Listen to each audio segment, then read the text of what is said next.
The first time I met Leon Ash, I was prepared to negotiate with a monster. At least that was what everyone around me insisted he was. The cursed boy. The witness child. The one who could send a household to prison by the age of 12 and still look calm while doing it. By the time he entered Jasper Quinn's life, the rumors had grown teeth. His parents had gone to prison after he reported the beatings they called discipline. His aunt and uncle had gone to prison after he exposed the insurance scam. They tried to hide behind charity dinners and church smiles.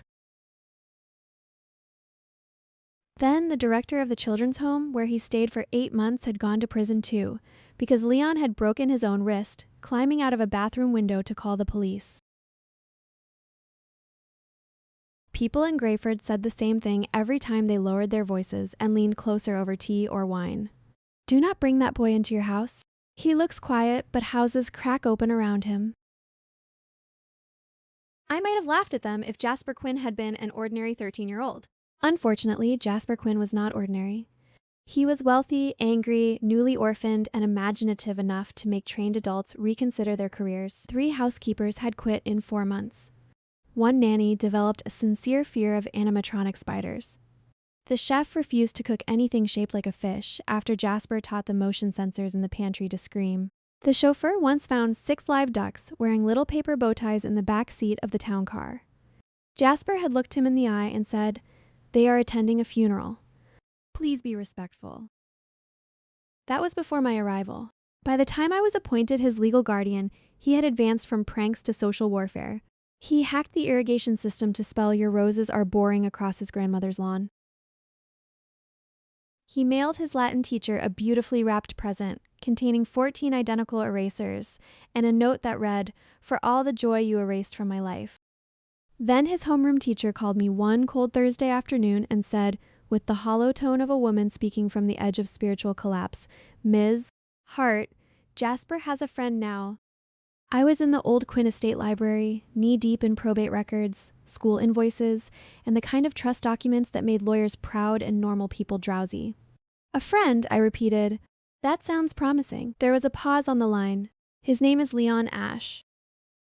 I had never heard a human being fit that much warning into 3 words. I asked for the school file. I asked for the counselor notes. I asked for the gossip too, because sometimes gossip reaches a fact before facts are willing to stand up. By evening, I had a neat stack of papers on my desk and a pulse in my temples. Leon Ash was top of his year in mathematics and physics. He borrowed library books on criminal procedure for fun. He never smiled in class photos. Teachers called him brilliant but disturbing. Parents called him dangerous. Children called him the jail bell.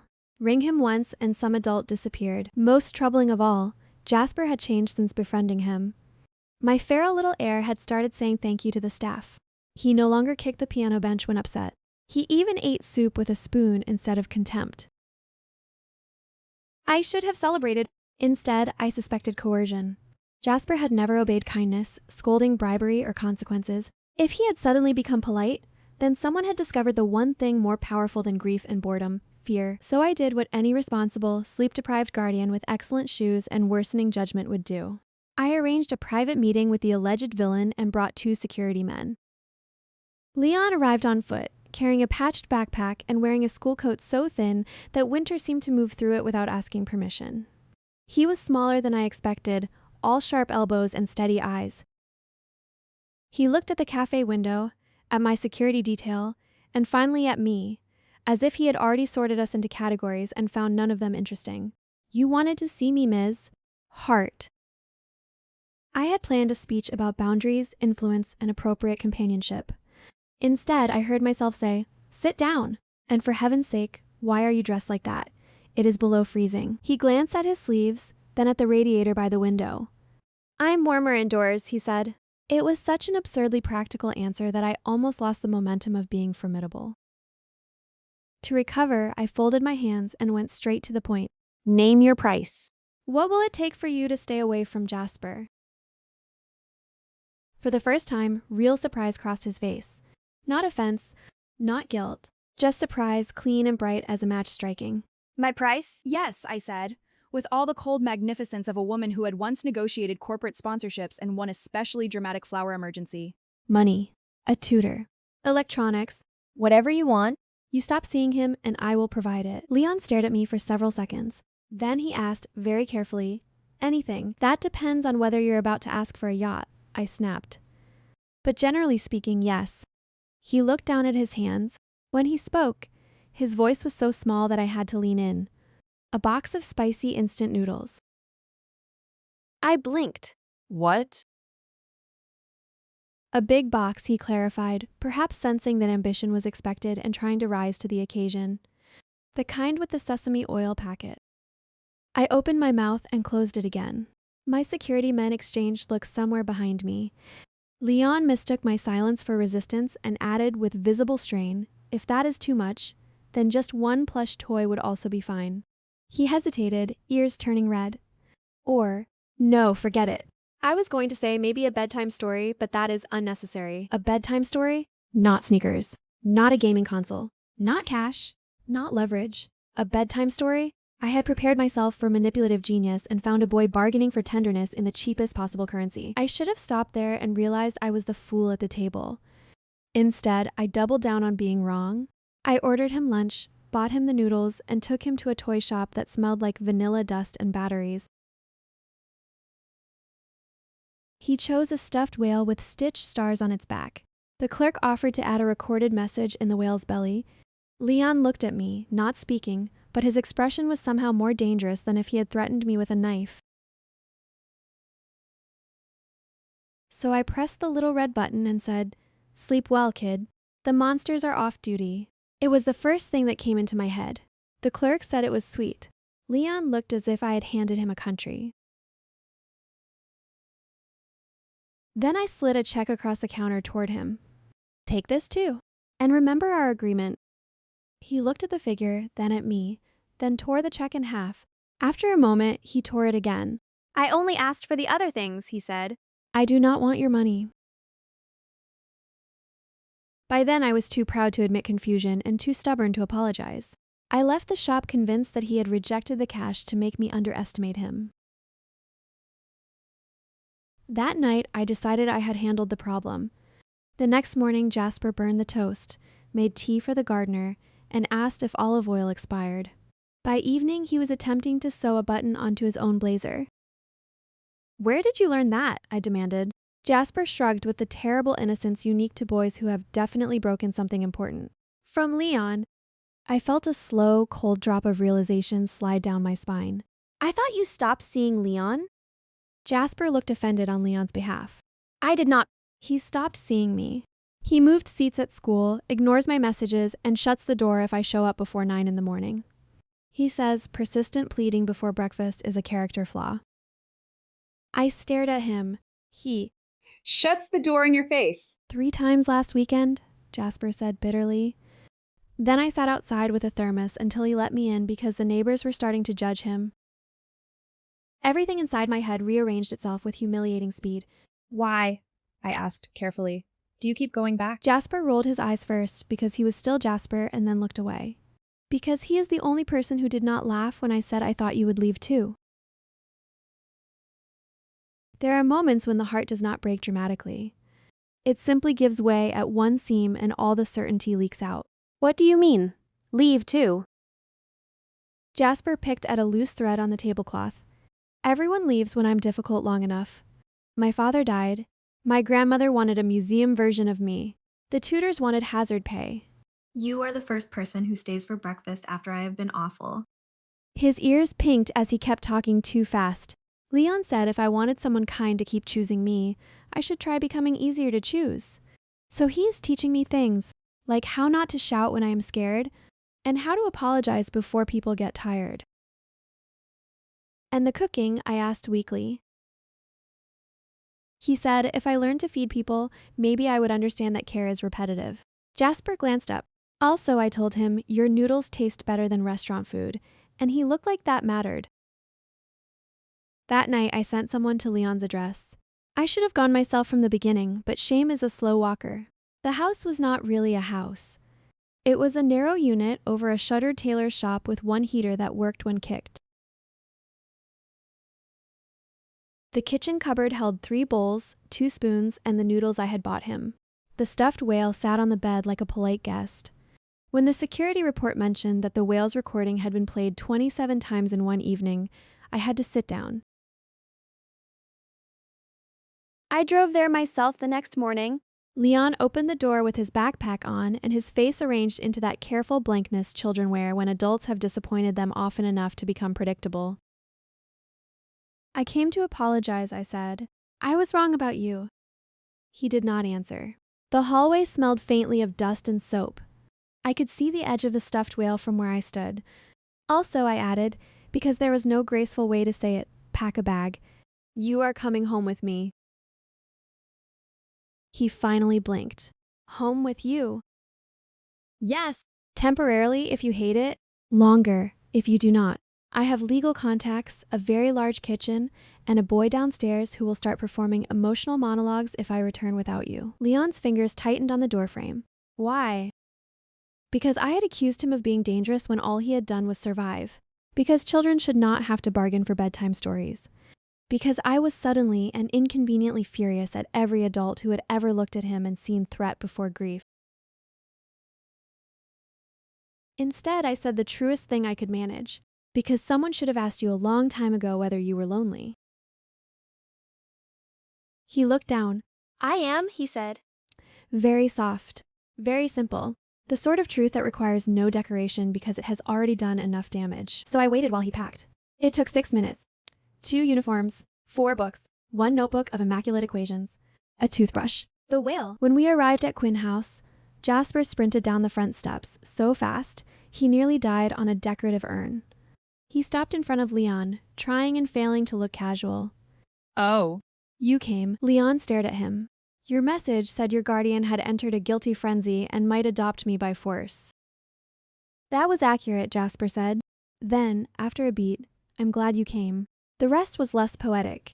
There were legal consultations, emergency paperwork, one offended great-aunt who asked whether we intended to collect troubled boys now. I told her only if they were particularly clever. She did not visit for 3 months. Adrian Quinn, Jasper's uncle and the executor of the estate, arrived from London 2 days later and found Leon at the breakfast table reading physics, while Jasper explained the emotional hierarchy of jams. Adrian was not a sentimental man.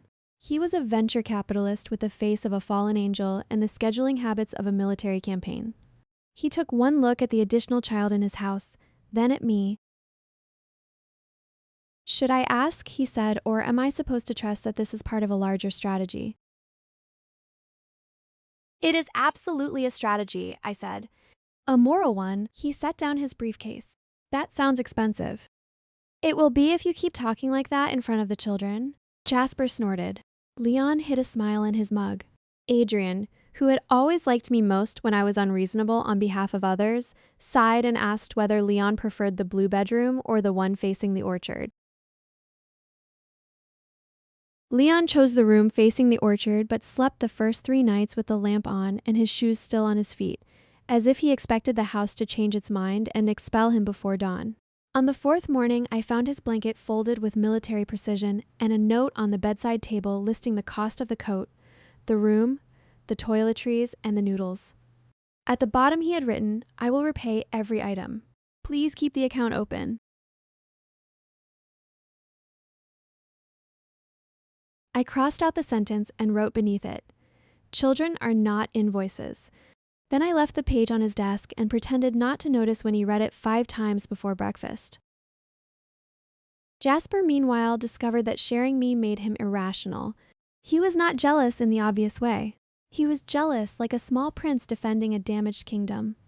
He timed how long I spent helping Leon with forms versus helping him with homework. He accused me of packing Leon's lunch with more grapes. He announced over soup that some people were receiving entirely excessive emotional subsidies. The argument that followed ended with both boys glaring at opposite walls and Adrian muttering that perhaps the monks had been right to live alone. I sent Adrian to fetch dessert and made the boys sit at the kitchen table until the performance burned off. Then I told Jasper the truth. Loving Leon did not reduce what I had for him. Homes were not pies. Attention could be divided. Devotion multiplied when exercised. Jasper listened with his mouth set in a hard line, Leon stared at his hands and said nothing at all. Finally, Jasper asked, in a very small voice, "If I become difficult again, do I go back to being temporary?" I answered before the question could poison the room any further. No. Difficult is a mood. Family is a decision. Leon's shoulders shook once. Jasper got up and hugged him so abruptly that they knocked over the sugar bowl. After that, the house settled into an architecture of 3 desks. Adrian had the carpenters convert the old music room into a study with long windows and better lamps. 1 desk for Jasper because he liked to spread out. 1 for Leon because he liked clean lines and sharpened pencils arranged by height. 1 for me because someone had to manage estates, legal letters, school schedules, and the general catastrophe of raising 2 gifted boys who believed sleep was a conspiracy. Some of my happiest memories were made there in silence. Rain on the windows, scratch of pens, Jasper muttering economic theories under his breath like battle spells, Leon frowning at equations as if they had insulted him personally, Adrian sometimes standing at the doorway with coffee in hand, pretending he had only come to ask a practical question when in fact he was simply watching the life in the room and being changed by it. He changed more slowly than the boys, but perhaps more deeply. Adrian began by learning what they disliked, then what they feared, then, to his own astonishment, what they loved. He attended Jasper's debate rounds and took notes like an investor evaluating markets. He asked Leon to explain a physics paper on superconductivity and listened for an hour. The first time Leon laughed at one of his dry jokes, Adrian came to my room afterward and looked almost embarrassed by how happy he was. Still, trust in children who had been abandoned before never advanced in a straight line. One rainy afternoon, a cupboard door slammed in the kitchen and Leon vanished. We found him half an hour later in the downstairs linen closet, sitting between stacks of towels with the stuffed whale on his knees. He would not look at me. "I broke a cup," he said. "I thought maybe I should leave before it became a pattern." I sat on the floor outside the closet door because there was barely room for 1 frightened genius and 1 sentimental whale. "Listen to me," I said. "In this house, broken cups get replaced. Broken trust gets repaired. Broken children do not get returned." It took 10 minutes, a blanket, and 1 ridiculous story about Jasper once flooding the conservatory with homemade weather before Leon finally let me take his hand. That was the night he called me by my first name without flinching, and the first night after that in which he slept with the lamp off. It turned out that healing did not arrive as a revelation. It arrived as routine, a second toothbrush in the downstairs bathroom, extra socks in the laundry, someone remembering that Leon hated the buzzing sound of the old kettle. It arrived in the kitchen at 11 p.m. when I taught both boys how to make my infamous spicy noodles without burning the garlic. It arrived in the study when Leon corrected Jasper's algebra, and Jasper read essays aloud until Leon admitted 1 metaphor was decent. It arrived when I began reading a chapter every night in the sitting room. Jasper sprawled dramatically across the rug as if he were enduring culture for my sake. Leon sat upright on the sofa, the whale tucked under 1 arm, pretending he was only there for the vocabulary. 3 weeks later, he fell asleep before the end of chapter 6 with his head against my shoulder. I did not move for 40 minutes. School, however, remained a less civilized ecosystem. The mother of a boy named Oliver March decided Leon's presence endangered the entire student body after Oliver was suspended for stealing exam papers. The fact that Leon had merely reported what he saw did not matter. Soon, the parent committee was humming with outrage. "It is unnatural," they said. "He keeps records. He notices too much. Children should not be like that." I attended the disciplinary meeting in a cream coat and the kind of lipstick people mistake for mercy. Leon sat beside me. Jasper sat on my other side in a blazer, looking so angelic that any witness to his past conduct would have called the police. Mrs. March leaned across the table. "This boy ruins households. He thrives on exposing private matters. Our children cannot feel safe around someone so cold." Before I could answer, Leon spoke. "Do your children feel unsafe when consequences happen?" he asked, "or only when they happen to them?" The silence that followed was a work of art. Then the headmaster, who smelled faintly of panic even on ordinary days, said we were not there to debate philosophy. Unfortunately for him, Jasper had spent the previous week doing something he called benevolent espionage. He slid a folder across the table to me under the cover of reaching for a biscuit. Inside were copies of invoices, screenshots, and 3 photographs of the parent committee's charity fund being billed for decorative lighting that had never existed. I felt my pulse jump. Would this be a better use of our meeting time? I asked the headmaster pleasantly. Mrs. March's face changed first. Then the headmaster's, then the bursar's. All at once I understood why Leon had looked bored whenever adults accused him of enjoying destruction. They really did this to themselves. The scandal was not small. Over 6 years, money intended for lab equipment, scholarships, and counseling had been shaved off in neat percentages and rerouted toward fake vendors. One of the fake vendors belonged to Mrs. March's brother. By the end of the month, the headmaster had resigned, Mrs. March was under investigation, and the school suddenly discovered that Leon Ashe was not disturbing. He was principled. Society is like that. The same child can be dangerous on Monday and exceptional by Friday if the right adults are embarrassed loudly enough. Public sympathy did not magically make school kind. It merely changed the angle of cruelty. A few parents stopped calling Leon dangerous and began calling him calculating, which they seemed to think was a nobler insult. 2 boys in the lower 6th started barking "witness child" when he passed. Jasper answered by entering the annual engineering fair with a project that used motion sensors to dump biodegradable glitter over anyone who crossed a marked line without permission. Officially, it was an interactive security prototype. Unofficially, it turned 3 corridors. Golden bought Leon a week of peace. Adrian tried to punish him and failed because he laughed halfway through the lecture. I tried to punish him and succeeded only because I knew where he hid the decent chocolate. Leon, traitor that he was, sided with me in public and smuggled the chocolate back to Jasper that evening. Their loyalty was often criminal but rarely dull. In spring, the county office required a welfare review before Leon's temporary placement could be made permanent. A social worker came with a clipboard, sharp shoes, and the suspicious expression of someone who had seen wealth used badly. She asked Leon whether he felt safe. He answered yes. She asked whether he felt pressured to perform academically in exchange for housing. He answered no, then added, "But I would like the record to show that Jasper is pressured to stop using metaphors incorrectly, because they injure literature."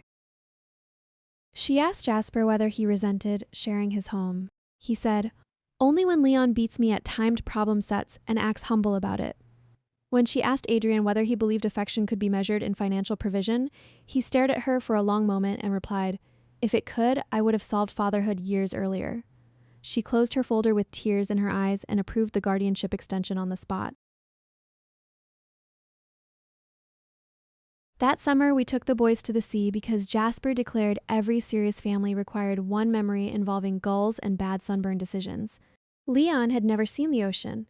He stood at the shoreline in rolled-up trousers, watching the tide arrive and retreat, as if mathematics had briefly become merciful and chosen beauty instead of proof. Jasper taught him how to skim flat stones, which resulted in 12 failed throws, 1 accidental splash onto Adrian's shoes, and a 17-minute argument about rotational force. I watched the 3 of them from a striped chair under a rented umbrella and understood something I had missed while managing crises. Joy is not the absence of fear. It is what children do once fear is no longer running the room. On the drive home, Leon fell asleep in the back seat with his head against the window and sand still on his cuffs. Jasper took exactly 6 photographs before I confiscated the phone. Adrian, without looking away from the road, said quietly, "He looks younger when he sleeps here." I knew what he meant. In our house, both boys had finally become the ages they were, instead of the ages pain had forced on them. Academics, once they stopped being defensive armor, became something more generous too. Jasper discovered he liked systems not because they allowed control, but because they could be improved. He built spreadsheets for fun. He read newspapers at breakfast and argued with editorials. Leon wandered beyond contest mathematics into research papers with the dangerous curiosity of someone who did not yet understand that institutions were supposed to intimidate him. At 15, he was already corresponding with a retired professor in Edinburgh about combinatorics.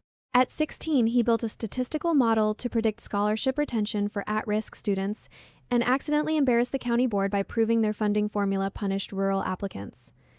Adrian offered to have the model quietly circulated among policymakers. Leon asked, instead, whether it could be published with his name and mine as co-authors.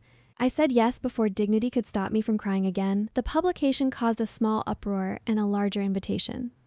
A national foundation for young researchers offered Leon access to a summer program. Jasper pretended not to care until he was invited to a youth civic leadership forum the same week. Then he walked around the house talking about schedules in the tone of a man accepting state burial honors. They both packed too many books. They both called home on the second night. They both insisted they were only calling for practical reasons. When they returned, the house seemed too full of their futures to contain them. Leon wanted laboratories and unanswered questions. Jasper wanted courts, policy rooms, and enough influence to make schools less stupid. They were not children asking permission anymore. They were people in formation, dangerous in the best way, and the job before Adrian and me shifted from rescue to witness. Not everyone celebrated that transformation. Jasper's grandmother, who had always preferred inheritance to intimacy, announced over lunch one Sunday that perhaps Leon should be grateful enough to remain discreet. "Public distinction is attractive," she said, carving her fish with surgical cruelty, but one never knows how origins may complicate reputation. Jasper stood so fast his chair fell backward. Leon's face went expressionless. Adrian set down his fork with a softness that frightened me more than shouting ever could. I spoke first because rage was already warm in my mouth. "If you mean that poverty embarrasses you less than courage does," I said, "you may say so plainly and save us all the trouble of pretending manners exist at this table." She left before dessert. Adrian sent her driver after her with the coat she had forgotten. Leon asked later whether he had ruined another family meal. Jasper answered before I could. "No," he said. "You improved one by revealing who should not be invited back." There were other ordinary victories too small for newspapers and too large for me to forget. The day Leon asked for seconds without apologizing. The day Jasper admitted to a teacher that he did not understand an assignment instead of bluffing through charm. The afternoon they both spent teaching the gardener's daughter trigonometry under the fig tree because she was afraid of her exams and trusted them more than her tutor. One evening I came home early and found the kitchen transformed into a disaster zone of onions, steam, and male overconfidence. Adrian had decided that if the boys were old enough to leave for university soon, he ought to learn one family recipe properly. The boys were coaching him with the solemnity of heart surgeons. Jasper managed timing. Leon adjusted seasoning. Adrian held the ladle like a weapon he respected but did not love. The noodles were overcooked, and the broth too salty. It was the best meal we ate all month. When acceptance season finally arrived, so did the ghosts of who they had once been. Leon stopped sleeping deeply. Jasper cleaned his room at 3 in the morning and called it strategic order. I found them both in the study one dawn pretending to revise when the real reason was obvious. They were afraid to want too much in case the wanting itself became evidence against them. I made tea, opened the curtains, and told them there was no honorable way to prepare for life except by loving it shamelessly.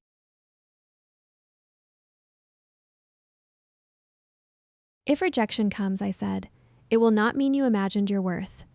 It will mean one gate stayed shut. We know how to build other doors. Jasper looked at me as if memorizing the sentence for future legal use. Leon quietly reached for the old stuffed whale on the shelf and set it in the middle of the desk like a witness for the defense. After that, the boys changed in ways even I had not anticipated. Freed from the constant need to survive other people's projections, Leon began to laugh. Not often, and never politely, but truly. Jasper, faced with a friend who could outthink him and out-endure him, became competitive in useful directions. They started waking at dawn to study before school. Leon taught Jasper proofwriting. Jasper dragged Leon into debate club under the argument that genius without delivery was wasted capital. At the dinner table, they argued about prime numbers, government spending, and whether toast counted as a cooking method. Adrian pretended to dislike the noise while quietly extending the dining hour by 40 minutes. As for me, I became what no one had intended. Not a temporary guardian, not a respectable patch over a broken household. I became the person both boys shouted for when they found good news and the person they looked for first when bad news arrived. When Leon won the regional mathematics Olympiad, he came home with the medal in his pocket and stood in the doorway like he had forgotten how to enter rooms. "I thought," he said, "you might want this on the mantle." Jasper naturally was outraged on principle. "The mantle is for collective family triumphs," he said. "Mine goes there too when I win nationals in economics." He did not win nationals that year.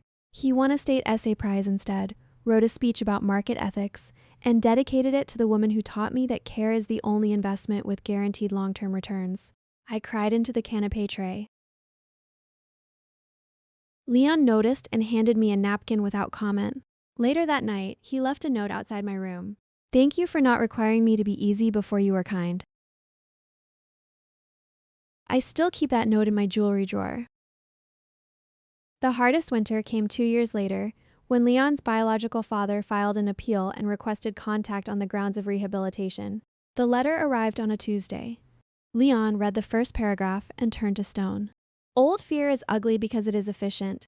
It knows exactly which doors inside you are easiest to force open. For 3 days, Leon barely ate. He avoided the kitchen. He stopped solving equations in the margins of newspapers. He flinched when the doorbell rang. On the 4th evening, Jasper walked into Leon's room carrying 2 mugs of cocoa and a baseball bat. If this is symbolic, Leon said hoarsely, it is too theatrical. It is not symbolic, Jasper replied. It is practical reassurance. Also, Mother says violence is illegal. So for legal purposes, this is only decor. Then he sat down and stayed. Adrian hired the best family solicitor in the city. I wrote the victim impact statement myself, then tore it up and wrote it again, this time without mercy. The appeal failed. The court denied contact. When we came home, Leon stood in the entry hall for a long time holding the whale by one fin. Then he said, in a voice I nearly missed, "Can we still do the story tonight?" So we did. Jasper pretended he no longer cared for bedtime stories because he was nearly an adult and disgusted by sentiment. He listened from the hallway anyway. By the time university entrance exams approached, the entire house ran on sharpened pencils and unreasonable amounts of tea. Jasper's walls were covered with color-coded revision sheets.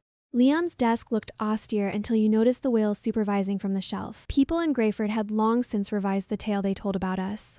Now, they said, I had an eye for talent, that I had rescued 2 brilliant boys, that I had known all along what they would become. This was nonsense, of course. I had not recognized brilliance when it first stood in front of me asking for noodles. I had mistaken tenderness for manipulation because cynicism feels like intelligence when you're afraid. The truth is much less flattering and much more useful. I did not save 2 boys. I made room. They did the climbing themselves. Results day came bright and merciless in July. Jasper burst through the front door first, breathless and sunburned and wild with triumph. Top score in the county for economics and history, he yelled. Tell Adrian he can stop pretending practical subjects are sexier than mine. Leon arrived 10 minutes later with a face so blank I briefly feared catastrophe. Then he held out his phone. National first rank in mathematics. Full scholarship. Invitation to the International Youth Research Institute. I sat down on the hallway bench because my knees had become decorative. Jasper started shouting. Adrian actually missed his next meeting. Leon, poor child, looked guilty for causing a scene until I pulled him into a hug so fierce his glasses went crooked. The newspapers wanted photographs.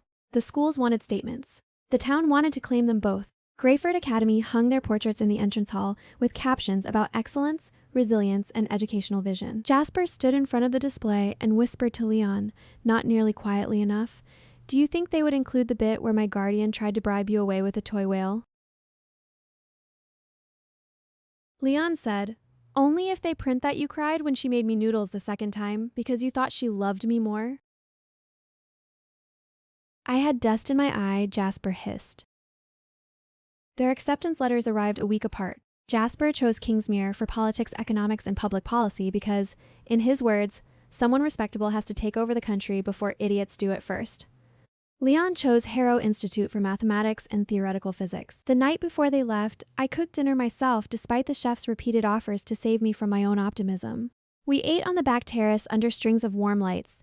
Adrian opened a bottle of something expensive and gave both boys a speech that started with strategic advice and ended somewhere near pride. Jasper cried first because he had always been emotionally extravagant. Leon followed, which shocked everyone except me. He had simply learned that tears in safe places were another form of honesty. Before bed, I found 2 boxes outside my door.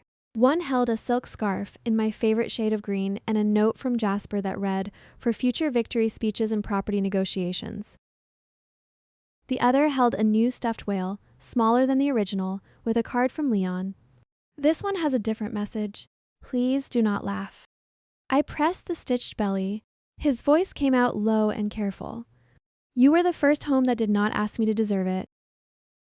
I sat on the floor and cried hard enough that Adrian had to come in and pretend he was only checking the window latch. When Jasper left for university, the silence he left behind was loud and theatrical, like him. When Leon left 2 weeks later, the silence changed species. It became the kind that sat at breakfast and noticed one chair too many. Adrian coped by working longer. I coped by reorganizing linen closets and threatening Roses that had done nothing wrong. We were both ridiculous. The boys, infuriatingly perceptive, solved it by creating a family call every Sunday night and attending it with the same seriousness other people reserved for surgery. In those calls, Jasper reported every intellectual battle, as if Parliament had personally requested his opinion. Leon mostly listened until someone said something mathematically weak, at which point he would raise one eyebrow and dismantle the premise in 12 calm words. Adrian learned to make jokes. I learned that missing children who are thriving is one of the cleanest griefs available to adults. It hurts, but it does not shame you. During Leon's second year away, a magazine ran a profile on him and described his childhood as a sequence of institutional failures redeemed by extraordinary self-sufficiency. I wanted to throw the issue into the fire.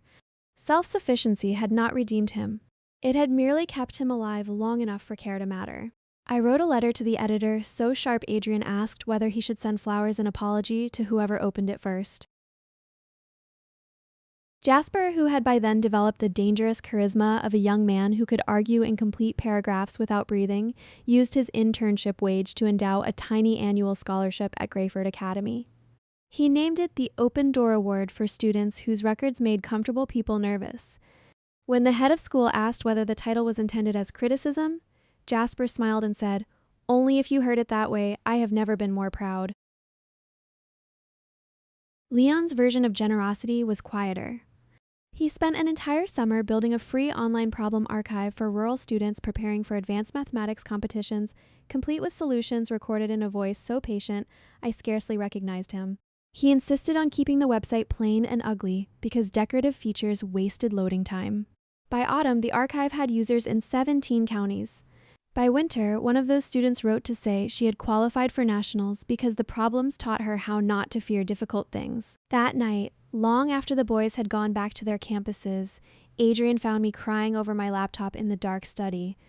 He sat on the desk, took the computer gently away, and asked what had happened. Nothing bad, I told him. That is the problem. Sometimes I still do not know what to do when nothing bad happens, and it is beautiful anyway.